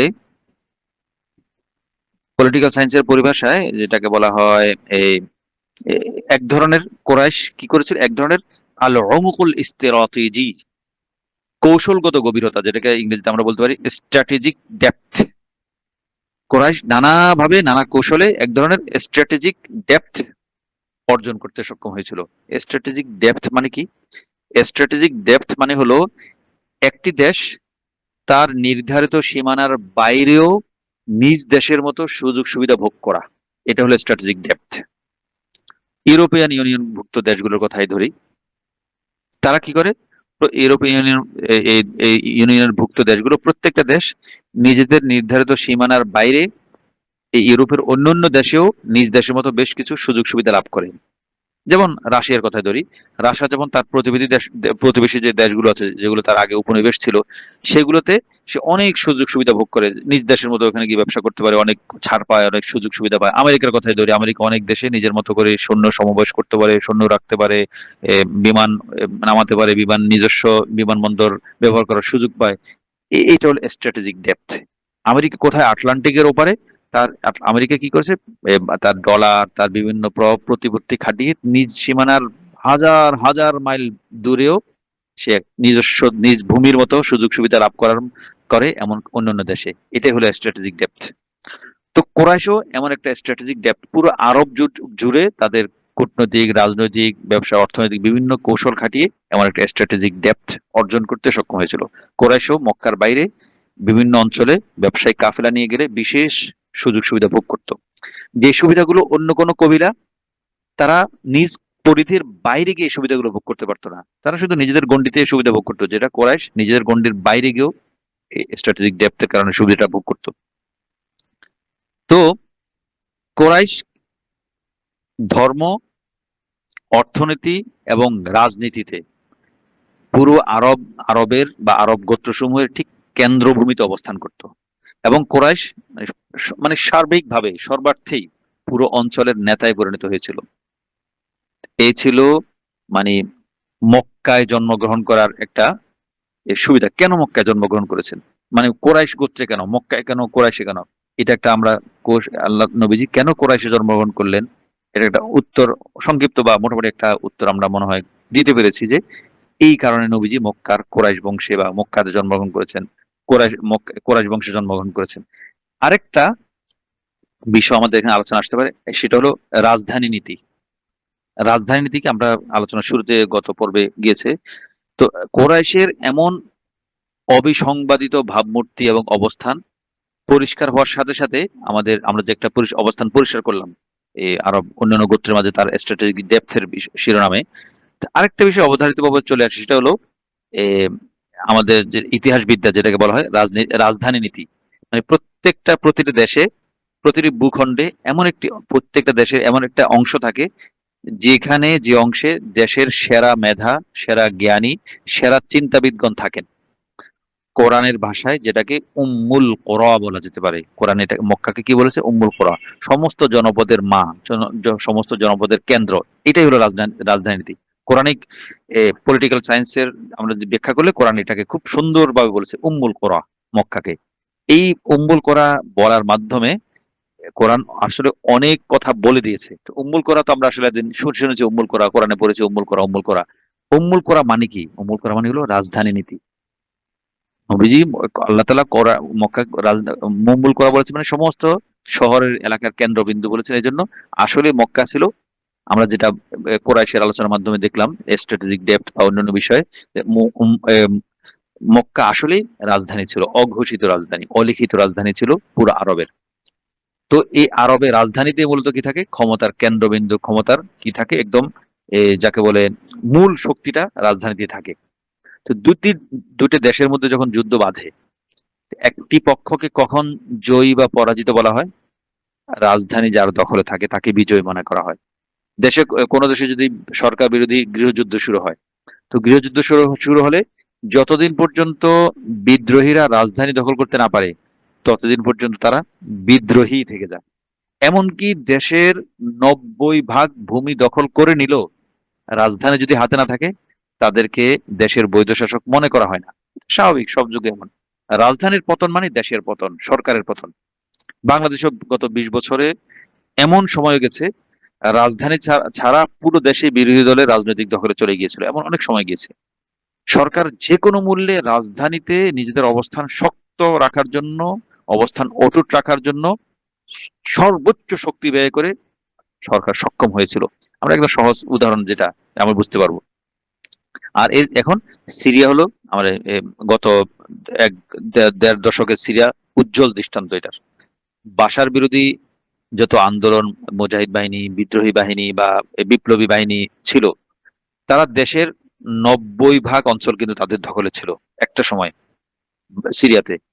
তো সেখানে 90% অঞ্চলে তারা দখল করে বাসার থেকে সেটা ছিনিয়ে নিয়ে নিজেদের শাসন কায়েম করেছিল। এমনকি রাজধানী দামেস্কের গুরুত্বপূর্ণ হাই ইয়ারমুক ইয়ারমুক যে আছে, বস্তি আছে, এলাকা আছে, পুরো ইয়ারমুক সহ দামেস্কের বিশাল গুরুত্বপূর্ণ এলাকা বিদ্রোহীরা দখল করে নিতে, বিদ্রোহী মানে জিহাদি গ্রুপ বা বিভিন্ন দল, যার নাম নাইনে বললাম, তা দখল করে ফেলেছিল। তো দামেস্কের সবচেয়ে গুরুত্বপূর্ণ অংশে বাশার আসাদ কি করেছে? মাটি কামড়ে পড়ে থেকেছিল। যে কোনো মূল্যে সে ওই রাজধানীর সবচেয়ে এলিট, যাকে বলে গ্রিন জোন, আফগানিস্তান যেমন গ্রিন জোন ছিল, আফগানে যেমন গ্রিন জোন, সেটাতে সে মাটি কামড়ে পড়েছিল, শত ক্ষতি সত্ত্বেও সেটা এখান থেকে নড়েনি। এই কারণে শেষ পর্যন্ত বিদ্রোহীরা ইদলিব সহ, হালাব সহ যত বড় বড় শহর, 90% 95% জায়গায় দখল করুক, যেহেতু বাশারকে রাজনৈতিক হটাতে পারেনি, বাশারই বিশ্বের কাছে সিরিয়ার শাসক হিসেবে পরিচিত ছিল, বিবেচিত ছিল। কারণ গোটা দেশ যাই হোক, রাজধানী সে দখল রাখতে সক্ষম হয়েছে। এই ছিল একটা রাজধানী নীতি, উম্মুল কোরা কোরআনের ভাষায়। তো ওমাইয়া, আব্বাসি, ওসমানী খেলাফতকালেও এমন বহুবার ঘটেছে যে রাজধানীতে দুর্বল খলিফা ছিলেন, তিনি শাসন ব্যবস্থাতে অতটা পোক্ত ছিল না তার শাসনটা। তো দেশের প্রত্যন্ত অঞ্চলে শক্তিমান কোন নেতা নিজেকে শাসক হিসেবে কি করেছে? প্রতিষ্ঠিত করেছে। তো এমন হয়েছে যে রাজধানী ছাড়া পুরো অঞ্চলে 20-30 বছর শাসনও করেছে। আব্বাসী খেলাফতকালে এমন, ওসমানী খেলাফতকালে এমন অনেক শাসক গিয়েছে যে রাজধানী দখল করেনি, কিন্তু ওসমানী খেলাফতের, আব্বাসী খেলাফতের অনেক দীর্ঘ একটা এলাকা 20-30 বছর ধরে কোনো একটা শাসক শাসন করেছে। কিন্তু তার বলে কি আমরা তাকে আব্বাসী খেলাফা, খলিফা, ওসমানী খলিফা বলি না? কেন বলি না? কারণ তার হাতে রাজধানী ছিল না। এমন হয়েছে যে দীর্ঘদিন পর 30 বছর ধরে রাজধানীর বাইরে প্রত্যন্ত অঞ্চলে কোন শাসক 30-40 বছর শাসন করেছে। তো সেই শাসককে উৎখাত করে কেন্দ্রে যখন দুর্বল শাসন খলিফা থাকতেন, দুর্বল খলিফা যাওয়ার পর হঠাৎ করে যে কোনো শক্তিশালী খলিফা আসেন, তারা কি করতেন? ওই 40-50 বছর ধরে প্রতিষ্ঠিত একটা রাজতন্ত্র দেশের প্রত্যন্ত অঞ্চলে তাদেরকে হটিয়ে আবার সেটাকে কেন্দ্রের শাসনে নিয়ে আসতেন। যেমন তামিল বিদ্রোহীদেরকে একদম পুরো দমন করে রাজাবাক্সে কি করেছে? মহেন্দ্র রাজাবাক্সে পুরো তামিল অঞ্চলটাকে শ্রীলঙ্কার এতে মূল শাসনে নিয়ে এসেছিল। অথচ দীর্ঘদিন ধরে ওই অঞ্চলটা তামিল বিদ্রোহীদের অধীনে ছিল। এই ধরনের আরকি। তো রাজধানী দখল না করলে তাকে বৈধ শাসক বা বৈধ শক্তি বলে বিবেচনা করা হয় না। এটা প্রাচীনকালে যেমন সত্য, বর্তমানেও তাই সত্য। রাজধানী হলো কলবুল বালাদ, দেশের হৃদয়, দেশের ধমনী, দেশের মূল জায়গা। এবং রাজধানী হলো দেশের মানুষের আশা আকাঙ্ক্ষার কেন্দ্রবিন্দু। মক্কা ঠিক এমনই ছিল। মক্কা ছিল আরবের রাজধানী। মক্কার নেতা মানে আরবের নেতা। মক্কা কেউ নেতা হিসেবে বরিত হলে গৃহীত হলে গোটা আরব তাকে নেতা হিসেবে বরণ করে নেবে। এটাই ছিল সহজ হিসাব। একটা আমরা উদাহরণ দিলে বিষয়টা একটু পরিষ্কার হবে। এই একটা বিষয়টা দেখি যে বনু সাকিফ, সাকিফার যে ঘটনাটা, সাকিফের ঘটনা মানে হলো নবীজি ইন্তেকাল করেছেন, সাল্লাল্লাহু আলাইহি সাল্লাম ইন্তেকাল করার পর ওই তখন জানাজা হয়নি, নবীজির কাফন দাফন হয়নি। এর মধ্যে আবু বকর তো নবীজির এই আশেপাশে ছিলেন, নবীজির মিয়ার ঘরের আশেপাশে ছিলেন, ওমরও ওখানে ছিলেন। হঠাৎ করে খবর আসলো যে আনসার মক্কার মদিনার যারা আনসার নেতা আছে তারা সাকিফ, বনু সাকিফের একটা বৈঠকখানা ছিল, বৈঠকখানা বসে তারা নিজেদের মধ্যে শাসক, নবীর পরবর্তী শাসন শাসন কে করবে মদিনা বা ইসলামী রাষ্ট্রের, সেটার জন্য তারা নিজেদের মধ্যে থেকে শাসক নির্বাচন করার জন্য বৈঠকে বসেছে। এই কথা শোনার সাথে সাথে আবু বকর, ওমর সবাই দৌড়ে সেখানে গেলেন। তো সেখানে গিয়ে আনসাররা তো অনেক যুক্তিটা আমাদের হিজরতের আলোচনা বিস্তারিত, এটা তাত্ত্বিক নানা এঙ্গেল থেকে ফিলোসফিক্যাল আলোচনা ইনশাল্লাহ আসবে, খুবই মজার আলোচনা হবে ইনশাল্লাহ। তো আনসাররা মনে করেছিল যে তারা তো মদিনার ভূমি সন্তান, তো নেতৃত্ব তাদের কাছেই থাকবে। মুহাজিররা আবু বকর, ওমর, নবীজি এরা তো মক্কা থেকে এসেছেন, এরা বহিরাগত। আনসার হলো ভূমি সন্তান, তারা নেতা হবে, শাসক হবে, এতে কোনো এখানে অস্বাভাবিক কিছু ছিল না। এবং খিলাফার দায়িত্ব তারাই সামাল দিবে। এমনকি আনসারদের একজন একজন সদস্য এটাও বলেছিল যে ইয়া মাশারাল মুহাজিরিন, হে মুহাজির সম্প্রদায়, নাহনু আনসারুল্লাহি ওয়া আনসারুর রাসূলি, আমরা আল্লাহর সাহায্যকারী এবং তার রাসূলের সাহায্যকারী। ওয়া ইন্নামা আনতুম রাহতুন, আর তোমরা তো এই মদিনায় হাতে গোনা কয়েকজন লোক মাত্র। তার মানে শাসন ক্ষমতা আমাদের, আমরা নবীজিকে সাহায্য করেছি, ইসলামকে সাহায্য করেছি, মদিনায় ইসলামকে প্রতিষ্ঠিত করেছি আমরা। মানে বক্তব্যের আন্ডারলাইন এমন, বটম অফ দ্য লাইন এমনটা। তোমরা তো অল্প কয়েকজন মানুষ মদিনায়, আমরা সবাই, আমাদের জনগোষ্ঠী 90 ভাগ 95 ভাগ, তোমরা বাইরে থেকে এসেছো অল্প, তোমরা কিভাবে শাসক হবে? শাসক হবো তো আমরা। তো মুহাজিররা যত সংখ্যায় কম ছিল না, তারপরও যত বেশি হোক, স্থানীয় আনসারদের তুলনায় তারা মুষ্টিমেয়, এটা তো পরিষ্কার, তারা বাইরে থেকে এসে কত বেশি হবে। এই ধরনের বক্তব্যের জবাবে আনসাররা যে ধরনের যুক্তি দিচ্ছিলেন, বক্তব্য দিচ্ছিলেন, তাদের জবাবে আবু বকর একটা চূড়ান্ত অমোঘ বাণী তিনি উচ্চারণ করেছিলেন। সেটা কি? তিনি আবু বকর বলেছিলেন ওই তাদের সেই আনসারদের সেই যুক্তির জবাবে আবু বকর বলেছেন, ইন্না হাযাল আমরা লা তা'রিফুহুল আরব ইল্লা লিহাযাল হায়্যি মিন কুরাইশ। কথার সারাংশ হলো, ইন্না হাযাল আমরা মানে এই যে নেতৃত্বের বিষয়টা না, তোমরা যেটা খলিফা নেতা নির্বাচন করছো যে বিষয়টা, এই বিষয়টা গোটা আরবে কোরাইশ ছাড়া আর কারোর জন্য এটা তারা কল্পনা করতে পারে না যে কোরাইশ ছাড়া অন্য কেউ এই নেতৃত্ব লাভ করবে, নেতা হবে। এটা আর কেউ, আরবের কেউ এটা মেনে নিবে না, আরবের কেউ এটা কল্পনাও করতে পারে না। মানে এই এক যুক্তিতে পুরো আনসার গোষ্ঠী, আনসার নেতা, আনসার নেতৃত্ব কুপকাত, এই বক্তব্যের সামনে দাঁড়াতে পারেনি। এর বাইরে তো আবু বকর আরো যুক্তি দিয়েছেন যে আল আইম্মাতু মিন কুরাইশ, নেতা হবে, খলিফা হবে কোরাইশ থেকে। নবীজির হাদিস, বিশুদ্ধ হাদিস, সহিহ হাদিস। এই যুক্তি, এটা ছিল শরআন দলিল, শরীয়ত দলিল। আর ওটা ছিল রাজনৈতিক দলিল, মানে পলিটিক্যাল সায়েন্সের আলোকে আবু বকর এই যুক্তিটা দিয়েছেন যে ইন্না হাযাল আমরা লা তা'রিফুল আরব, নেতৃত্বর বিষয়টা সেটা আরবরা কোরাইশ ছাড়া কাউকে মেনে নেবে না। এটা ছিল সামাজিক মানে রাষ্ট্রবিজ্ঞানের আলোকে যুক্তি। আর ওটা হলো শরঈ যুক্তি যে আল আইম্মাতু মিন কুরাইশ, কুরাইশ নেতা হবে, খলিফা হবে, শাসক হবে কোরাইশ থেকে। তো আবু বকর যুক্তি শুনে মদিনার যারা আনসার, বনু সাকিফে যারা ছিলেন সেই বৈঠকখানায় সবাই চুপ হয়ে গেছেন। কারণ এই বক্তব্যের সাথে সাথে তাদের সামনে আরবের আর্থসামাজিক পরিস্থিতির দিকে তারা দৃষ্টি ফেলেছে। দৃষ্টি ফেলে আবু বকরের কথা, বক্তব্যটার যে কতটা বাস্তব সেটার সাথে সাথে তারা বুঝে গিয়েছে। শুধু তাই নয়, এ মানে নবীজির কথা শোনার পর, নবীজির যখন উক্তি আল আইম্মাতু মিন কুরাইশ, এই কথা শোনার পর তো তাদের মধ্যে আর কোনো দ্বিধাই ছিল না। তো এই ছিল একটা উদাহরণ যে মক্কা রাজধানীর মানুষ হওয়াটা কত জরুরি। মক্কার মুহাজিররা রাজধানী মক্কার লোক ছিলেন, মদিনা গেলেও অস্থায়ীভাবে হিজরত করলেও তারা মূলত মক্কারে ছিলেন। তো সুতরাং মক্কা রাজধানী ছিলেন, রাজধানীর লোকদেরকে সবাই মানবে, অন্য কাউ হলে নেতা মানবে না। তো গোটা সিরাত, আমরা গোটা সিরাতটার প্রতি একটু নজর বুলাই, তাহলে একটা বিষয় পরিষ্কার হয়ে যায় যে নবীজির মদিনা আসার পর থেকে, মানে মদিনা মদিনা আসা কেন, একদম ইসলামী দ্বীনের দাওয়াত শুরু করার পর থেকেই একদম শেষ পর্যন্ত মক্কা বিজয় পর্যন্ত পুরো কার্যক্রমটা মক্কা দখলকে ঘিরেই পুরো সিরাতের নবীজির কার্যক্রম আবর্তিত হয়েছে এক দৃষ্টিকোণ থেকে। আমরা দেখব যে নবীজি মক্কায় দাওয়াত দিয়েছেন কেন, মক্কা যাতে ধীরে ধীরে তার জনবল বাড়ে, লোকবল বাড়ে, তিনি মক্কায় সবকিছু নিয়ন্ত্রণ করতে পারবেন। এই জন্য করেছেন তারা, তিনি তো দিনের দাওয়াতের জন্য করেছেন। আমরা নিছক রাষ্ট্রবিজ্ঞান আলোকে বিষয়টাকে বিবেচনা করছি, বিশ্লেষণ করছি, পর্যালোচনা করছি। তো মক্কা কার দখলে থাকবে সেটা নিয়ে মূলত আগাগোড়া করায়, বদরে, ওহুদে, খন্দকে যুদ্ধটা এই জন্য হয়েছে, মক্কা কার দখলে থাকবে। তো নবুয়ত প্রাপ্তির পর নবীজি মক্কায় ছিলেন কত বছর? 13 বছর। তো প্রথম 3 বছর নবীজি বিশেষ দাওয়াত দিয়েছেন গোপনে।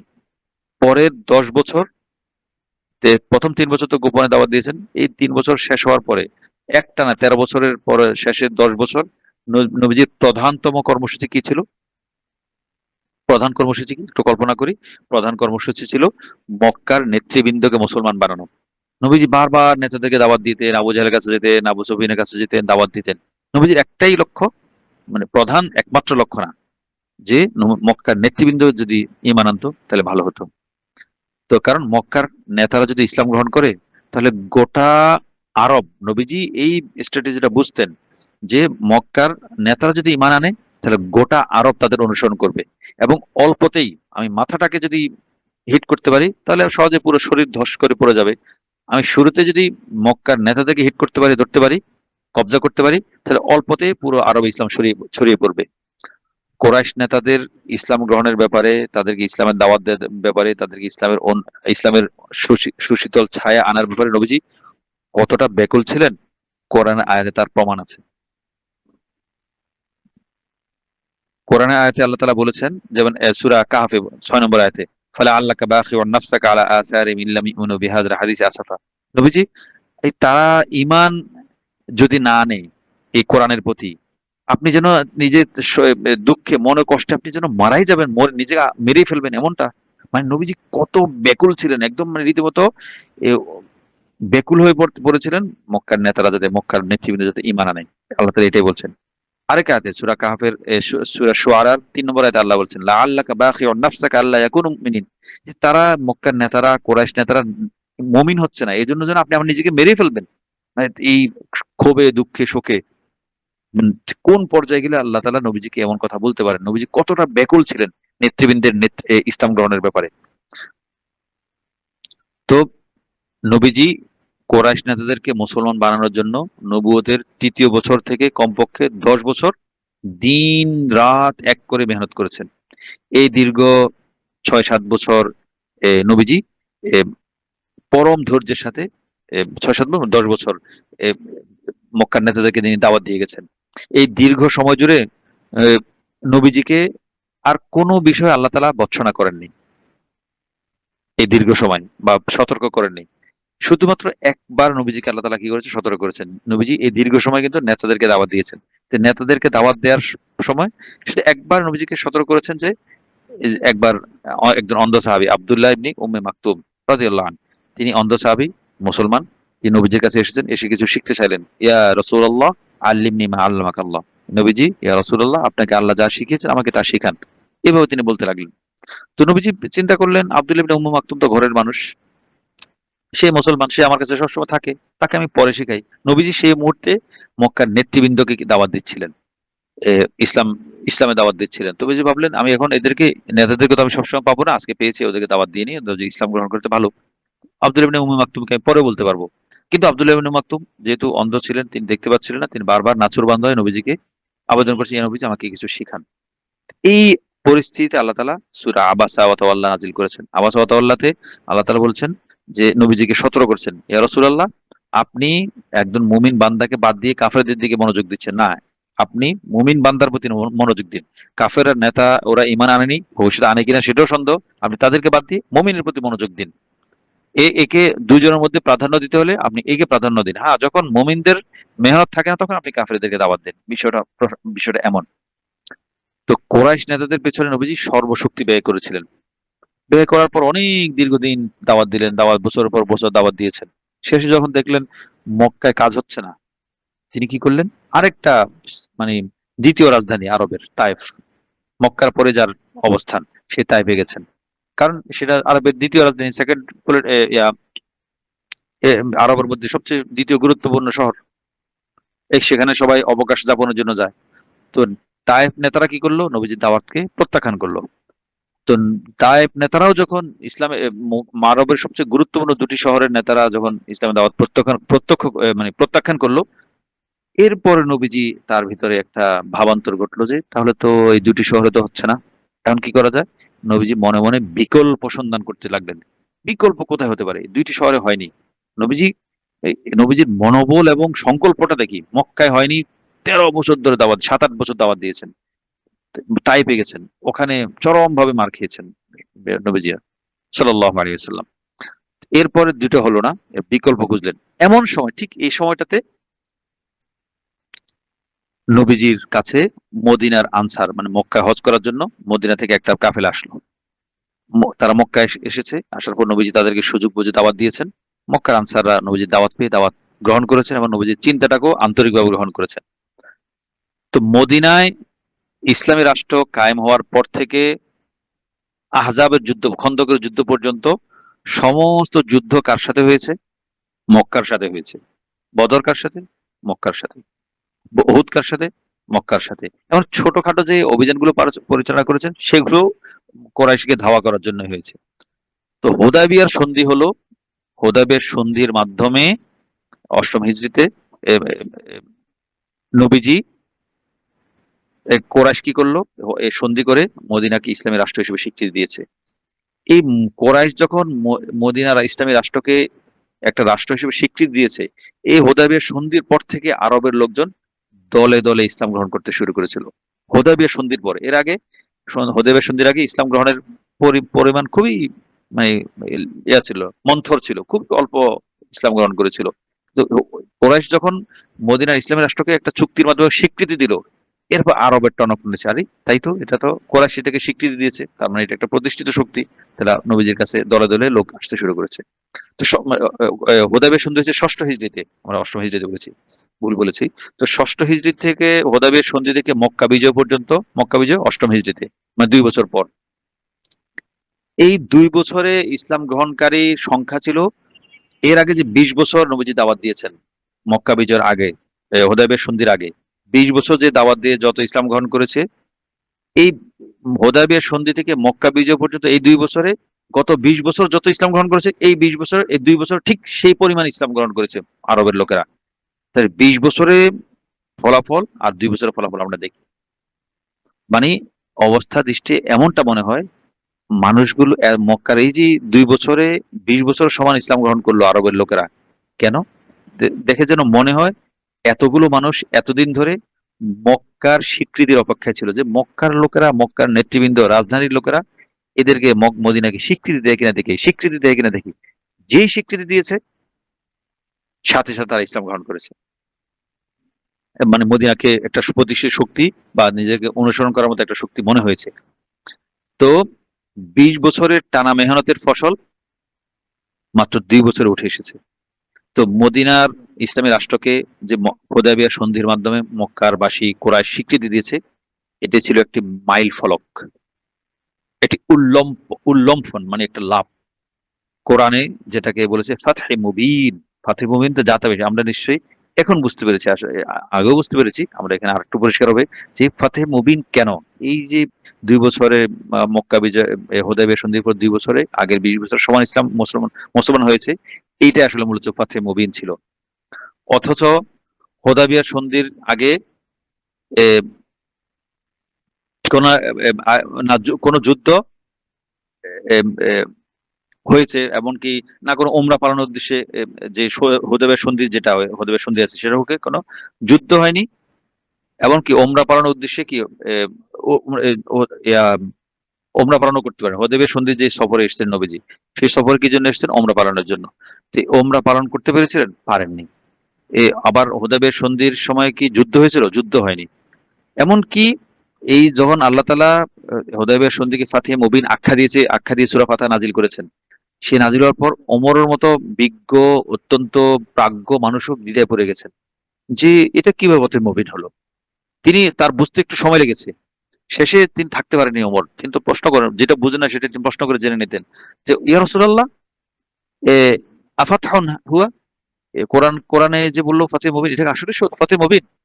নবীজি বললেন, ই ই ওয়া রব্বি, হ্যাঁ হ্যাঁ আমার রবের কসম, ইন্নাহু লাফাতহুন, অবশ্যই ওমর, এটা অবশ্যই বিজয়। মানে এই কথার পর এই কোরআন নবী ওমরের প্রতীতি জন্মেছে যে হ্যাঁ হ্যাঁ, নবীজি যখন বলেছেন তাহলে ঠিক আছে, এটা বিজয়। এই বিজয়কে স্বীকৃতি দিয়ে কোরআনে বলা হয়েছে যে লা ইস্তাবি মিনকুম মান আনফাকা মিন ক্বাবলিল ফাতহি ওয়া ক্বাতাল। সূরা হাদীদের ১০ নম্বর আয়াতে বলেছেন যে যারা মক্কা বিজয়ের আগে ফাতহে মুবিনের আগে, বা মক্কা বিজয়ের ফাতহে মুবিন হতে পারে, হুদায়বিয়ার সন্ধি হতে পারে, অথবা ফাতহে মক্কা বিজয় হতে পারে। হুদায়বিয়ার সন্ধির আগে যারা দিন এনেছে এবং আল্লাহর রাস্তায় খরচ করেছে, আর হুদায়বিয়ার সন্ধির পরে ফাতহে মুবিনের পরে যারা ইসলাম গ্রহণ করেছে, তাদের মধ্যে অনেক পার্থক্য। তারা এই দুই দল সমান নয়। যারা আগে করেছে ওরার মর্যাদা সওয়াব অনেক বেশি, যারা পরবর্তীতে ইসলাম গ্রহণ করেছে। তো এই ছিল ফাতহে মুবিন সম্পর্কে বা মক্কা বিজয় সম্পর্কে আল্লাহ কোরআনের একটা ভাষ্য। এরপর যখন ফাতহে মুবিন বা হুদায়বিয়া সন্ধির পরে মক্কা বিজয় হলো, তো মক্কা বিজয়ের পর কি রাজধানী বিজিত হয়ে গেছে। তো রাজধানীর উপর ইসলামের পতাকা উড্ডীন হলো। এরপরে পুরো আরবের চিত্র একদম সম্পূর্ণ আমূল বদলে গেছে। আধুনিক পরিভাষায় বলতে গেলে এটা আঞ্চলিক, মুসলমানরা মদিনা মক্কা দখল করার মাধ্যমে আঞ্চলিক স্বীকৃতি তো আগেই পেয়েছে, এবার আন্তর্জাতিক স্বীকৃতি পেয়ে গেছে। মানুষ দলে দলে নাসা ইয়াদখুলুনা ফি দীনিল্লাহি আফওয়াজা, সূরা নাসরে যেটা বলেছে, দলে দলে মানুষ এসে ইসলাম গ্রহণ করতে শুরু করেছে। ইযা জাআ নাসরুল্লাহি ওয়াল ফাতহু, যখন আল্লাহর বিজয় এবং সাহায্য এবং বিজয় আসবে, আপনি মানুষকে দেখবেন তারা দলে দলে ইসলামে প্রবেশ করছে। তো মক্কা বিজয়ের পরবর্তী বছরকে সিরাত যারা ব্যাখ্যা করেন, সিরাত নিয়ে যারা কাজ করেন, সিরাতবিদগণ বলেছেন কি আমুল উফুদ, ওয়াফদুন উফুদ মানে হাজার শত শত প্রতিনিধি দল আসার বছর। মক্কা বিজয় হওয়ার পরেই একের পর এক নবীজির কাছে মদিনায় বিভিন্ন আরবের বিভিন্ন অঞ্চল থেকে প্রতিনিধি দল আসতে শুরু করেছে। কেন? ইনি রাজধানীকে জয় করেছেন। এখন আরবের মোটামুটি প্রত্যেকটা কবিলা থেকে নবীজির কাছে প্রতিনিধি দল পাঠানো হয়েছিল মক্কা বিজয়ের পর। সবাই এসে নবীজির হাতে ইসলাম গ্রহণ করেছেন, বায়াত নিয়েছেন। মানে মক্কা বিজয় মানে আরবের রাজধানী বিজয়। এর মাধ্যমে ইসলামের নিরঙ্কুশ বিজয় প্রতিষ্ঠিত হয়েছে। তাহলে আমরা এখন বুঝতে পারলাম নবীজিকে কেন মক্কায় পাঠানো হয়েছে। এই সব গুরুত্ব দিক বিবেচনা করে আমাদের ক্ষুদ্র বিবেচনায়, ক্ষুদ্র সংগ্রহে আমরা বুঝতে পেরেছি যে নবীজিকে মক্কায় পাঠানোর কারণ এটা। আমাদের শিরোনাম কি? নবীজিকে মক্কায় কেন পাঠানো হয়েছে, হস্তি বর্ষে কেন নবীজির জন্ম হয়েছে। তো আশা করি আমাদের এই আলোচনার মাধ্যমে আমরা এই প্রশ্নটার উত্তর দিতে পেরেছি। শিরোনামে যে প্রশ্ন, যে নবীজি হস্তিবর্ষে কেন আর নবীজিকে মক্কায় কেন প্রেরণ করা হয়েছে। তো আমরা এই বিষয় সিরাতের এই আঙ্গিকটা আমরা মাথায় রাখার চেষ্টা করব যে নবীজি পুরো আলোচনার এই পর্বের এই আলোচনা থেকে আমরা মোটামুটি সারাংশ যদি বলতে চাই, সেটা নবীজি এক বনেদি পরিবারে জন্মগ্রহণ করেছেন, আরবের রাজধানীতে জন্মগ্রহণ করেছেন, এবং মাইল ফলক সৃষ্টিকারী একটা বছরে আমুল ফিল হাস্তি বর্ষে তিনি জন্মগ্রহণ করেছেন। তাহলে আমরা সিরাত থেকে কি শিখবো? এই পর্ব থেকে আমাদের শিখার বিষয় কি? শিখার বিষয় হলো সিরাত আমাদেরকে শিখায় যে ইসলাহ বা সংস্কার কাজ কিভাবে চালাতে হবে। এটা আমরা একটা শিখবো। কারণ ইসলাহী কাজ, সংস্কার কাজ শুরু করতে বড় ধরনের দেশব্যাপী যদি আমি ইসলাহী কাজ করতে চাই, তাহলে যত কঠিন হোক রাজধানী থেকে শুরু করা বেশি ফলদায়ক। গ্রাম প্রত্যন্ত অঞ্চল থেকে শুরু করা সহজ হলেও কিন্তু খুব বেশি ফলদায়ক হয় না, ফলটা সুদূর প্রসারী হয় না। তার মানে এ না যে আমরা গ্রামে দাওয়াত দিব না। গ্রামের দাওয়াত অবশ্যই দিব, তবে মূল ফোকাস বা মূল অফিস, মূল কেন্দ্র কোথায় থাকবে? রাজধানী থাকবে। নবীজিও দাওয়াতের কাজে মক্কার বাইরে গিয়েছেন। তো প্রভাব প্রতিপত্তির অধিকারী, উচ্চপদস্থ কর্মকর্তা, বনেদি পরিবারের সন্তান এবং প্রাচুর্যের অধিকারী যারা, তাদেরকে দাওয়াত দিলে কি হয়? সংস্কার কাজটা প্রভাবশালী হয়, সুদূর প্রসারী হয়। প্রথমে যদি আমি দুর্বল, পরাজিত, বিপন্ন, ভীরু, পশ্চাৎপদ, গরিব, মিসকিন শ্রেণীকে দাওয়াত দিয়ে শুরু করলে দাওয়াতটা কি হবে না? ফলপ্রসূ হবে না। নবীজির এই কর্মকৌশল দ্বারা বোঝা যায়। তো নবীজির দাওয়াতে প্রথম দিকে গরিবরাও দাওয়াতটা গ্রহণ করলো। মক্কার শক্তিমান কিছু মানুষও কিন্তু, নেতৃস্থানীয় কিছু ব্যক্তিও, এই হামজা, আবু বকর, ওমর, ওসমানের মতো ব্যক্তিও কিন্তু ইসলাম গ্রহণ করেছেন। তো একদিকে এটা পাওয়ার ব্যালেন্স হয়েছে, দুর্বলদেরকে নবীজি দাওয়াত দিয়েছেন, তারা ইসলাম গ্রহণ করেছে। অন্যদিকে নেতৃস্থানীয় ব্যক্তিদেরকে নবীজি দাওয়াত, অনবরত দাওয়াত দিয়ে গেছেন। তো দুটোই দাওয়াত দিতে হবে। একটা এক দিয়ে সৈন্য সংখ্যা বাড়বে, গরিব মিসকিনরা, আর একটা হলো নেতৃত্বের সংখ্যা বাড়বে, বড় লোকদেরকে, উচ্চ পদের বা বনেদি পরিবারের লোকদেরকে ইসলামের মধ্যে আনতে পারলে। তো আমাদের মূল শিক্ষার বিষয়, আমরা গরিবদেরকেও দাওয়াত দিব, পাশাপাশি আমাদের মূল জায়গা, ক্ষমতার কেন্দ্রে বিন্দুতে যারা থাকে তাদেরকেও দাওয়াতের জন্য ফিকির করব। তাদেরকে দাওয়াতের ফিকির করলে হবে কি, আমার গরিবকে দাওয়াত দিলে আমার ফুড সোলজার হবে, মাঠ পর্যায়ের কর্মী হবে। আর আমি যদি উচ্চ পদের বা গুরুত্বপূর্ণ শীর্ষস্থানীয় ব্যক্তিদেরকে দাওয়াত দিয়ে আমাদের ইসলাম অনুকূল আনতে পারি, তাহলে আমার এ, যাকে বলে পলিসি মেকিং বা রাষ্ট্রের বিভিন্ন বিষয়, আইন কানুন, আইন প্রণয়নের ক্ষেত্রে আমার ইসলামের অনুকূল আমি একটা সুযোগ সুবিধা লাভ করব। তো একজন দায়ী, একজন সংস্কারকামী, যিনি সমাজকে সংস্কার করতে চান, তিনি কিভাবে চিন্তা করবেন, তিনি কিভাবে কর্মকৌশল সাজাবেন, আমরা সিরাত থেকে সেটা দেখার চেষ্টা করেছি। তো এখন যদিও বংশের বিষয়টা খুব আগের মতো গুরুত্ব পায় না, তারপরও বনেদি বংশের বা বনেদি পরিবারগুলো এখনো মানুষের কাছে বাড়তি মর্যাদা লাভ করে। অভিজাত পরিবারের সন্তানদের বাড়তি কিছু কদর থাকে, যা সাধারণ পরিবারে যারা জন্ম নেয় তাদের সন্তানের মধ্যে অনেক সময় বিভিন্ন সুযোগ সুবিধা পায় না। যেমন আলী রাদিয়াল্লাহু তাআলার একটা উক্তি আছে, উক্তিটা অনেকটা এমন যে, লা তুসাহিব মান কানা ফাকিরান ওয়া গতানা। তুমি ধনী থেকে, দরিদ্র থেকে ধনী হয়েছে, নতুন ধনী, এমন ব্যক্তির সাথে তুমি উঠা বসা করো না। মানে যে দরিদ্র থেকে কি হয়েছে, ধনী হয়েছে, এমন ইয়া করো না, এমন ব্যক্তির সাথে তুমি উঠা বসা করো না। আলাদা কথা, যদি তার কথা কিনা নিশ্চিত না, এমন তার সাথে এটা সম্পৃক্ত করে বলা হয়। কেন? ফাইন্না শুহহা বাকিন ফিহি। কারণ সে ধনী হলেও তার ভিতরে সে গরিব থাকা অবস্থায় যে কৃপণতা ছিল, ক্ষুদ্রতা ছিল, সেটা এখনো বাকি থেকে গেছে। ওয়ালাকিন, কিন্তু তুমি থাকবে কার সাথে? তুমি থাকো মা মান কানা গনিয়ান ওয়াফতাকারা। এমন ব্যক্তি যে আগে ধনী ছিল এখন গরিব হয়ে গেছে, এমন ব্যক্তির সাথে তুমি উঠা বসা করো। ফাইন্নাল কারামা, কেননা সে আগে ধনী যে ছিল সেই অবস্থার ভিতর যে উদারতা, মহত্ব, বড় হৃদয়, বাকিন ফি, এখনো কিছু তার মধ্যে বাকি থেকে গেছে।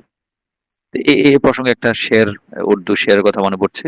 সেটা হলো, একটা শের এমন বিষয়টা যে, এটা এই শেরটা লিখেছেন সাবিনা আদিব, এক মহিলা, ভারতের মহিলা উর্দু কবি।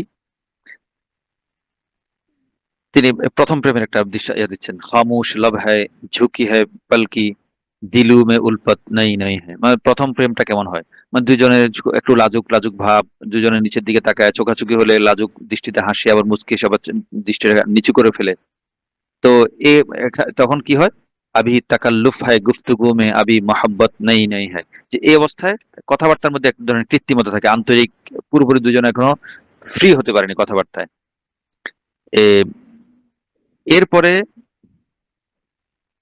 দুই লাইন, পুরো অনেক বড় কবিতা, আমরা এরপরে জু খানদানি রইস হ্যায়, ও মেজাজ মেজাজ রাখতে হ্যাঁ নরম আপনা। যে খানদানি রইস, যে খানদানি বড়লোক, মানে অনেক আগ থেকে, 14 পুরুষ থেকে যে বড়লোক, তার মেজাজ মজলি দেখলে বোঝা যায়, হ্যাঁ সে সে আসলেই খানদানি লোক, খানদানি বড়লোক। এরপর ওই মহিলা সাবিনা আদিব বলছেন, একজন, মানে তার কাছে একজন বড় লোক এসে প্রেম নিবেদন করেছে, প্রেম নিবেদন করে ঠাটবাট দেখাচ্ছে, মানে আমি এত টাকা খরচ করছি, উড়াচ্ছে এইভাবে। তো কবি মহিলা সাবিনা আদিব বলছেন, তুমহারা লহজা বাতা রাহা হ্যায়, তোমারি দৌলত নাই নাই হ্যায়। তোমার ভাবভঙ্গি বলে দিচ্ছে তোমার এই ধন সম্পদ নতুন। যাক, এটা প্রায় 15 লাইনের কবিতা। আমরা মূল আলোচনায় ফিরে আসি। মানে যারা মূল বিষয় বা যারা খানদানি বড় লোক, তাদের সাথে থাকতে বলে আলী রাদিয়াল্লাহু আনহু পরামর্শ দিয়েছে। তদ্রূপ ভাবে যারা সম্ভ্রান্ত পরিবারের সন্তান, তারা দাওয়াতের ক্ষেত্রে একটা বাড়তি সুবিধা ভোগ করেন। তার মানে এই না যে আমরা নেতিবাচক বা বিপরীত অর্থটা নেব না, যে গরিব থেকে উঠে আসা লোকেরা দাওয়াত দিতে পারেন এমন না, তাদেরকে দিয়ে অনেক অনেক বড় কাজ হয়। কিন্তু নবীজি তো গরিব, কিন্তু নবীজির পরিবার খানদান বড় ছিল না। এই খানদানের কথা আলোচনা হচ্ছে যে একটা অভিজাত পরিবার হলে সুবিধা হয়, অনেক কাজ করতে সুবিধা হয়। তা আমি সাধারণ পরিবার থেকে বা সাধারণ প্রভাব প্রতিপত্তি নিয়ে গেলে আরেকজন অসাধারণ প্রভাব প্রতিপত্তি থাকলে তার কাজ অনেক সহজ হয়ে যায়। তো গত ২০০ বছর ধরে বিশ্বের নানা দ্রুত পরিবর্তন হচ্ছে। পুঁজিবাদের অস্বাভাবিক বিকাশ হয়েছে, গ্রামগুলোর দ্রুত নগরায়ন হচ্ছে, শহরগুলো সম্প্রসারিত হচ্ছে এবং দারিদ্র্যের বিস্তার ঘটছে, ইউরোপিয়ান সংস্কৃতির প্রসার ইত্যাদি নানা কারণে বংশধারা যে আভিজাত্য এটার একটা গুরুত্ব কমিয়ে দিয়েছে। তারপরও বলা যায় বংশধারার গুরুত্ব একেবারে শেষ হয়ে যায়নি। বিয়ে শাদীতে আজও বংশধারা বেশ গুরুত্বের সাথে বিবেচনা করা হয়। তো একটা সময় এমন ছিল যে টাকা পয়সা বানালে কেউ ধনী হিসেবে পরিচিতি পেত না। মানে গরিবকে আহার দান, উদারভাবে মেহমানদারি, অচেনা লোককে আশ্রয় প্রদান, রমজানে মুক্ত হস্তে সাহারি ইফতারি, কাঙ্গালি ভোজ, আলিম ওলামার কদর ইত্যাদি সামগ্রিক একটা প্যাকেজ কর্মকাণ্ড করলে একজন মানুষ ধনী বলে বিবেচিত হতো। এখন তো টিভি, মিডিয়া, মোবাইলের কারণে মানুষের মধ্যে থেকে মেহমানদারি মহত্ব উঠে গেছে। এসব কারণে মানুষ আসলে কে খানদানি বড়লোক, কে জামদানি বড়লোক সেটা বোঝা মুশকিল। তো নবীজি মক্কার সবচেয়ে ধনী ছিলেন এমন না। মূলত নবীজির মর্যাদা ছিল বংশগত আভিজাত্য। এই বংশগত আভিজাত্যই নবীজিকে অন্য এক উচ্চতা দিয়েছে।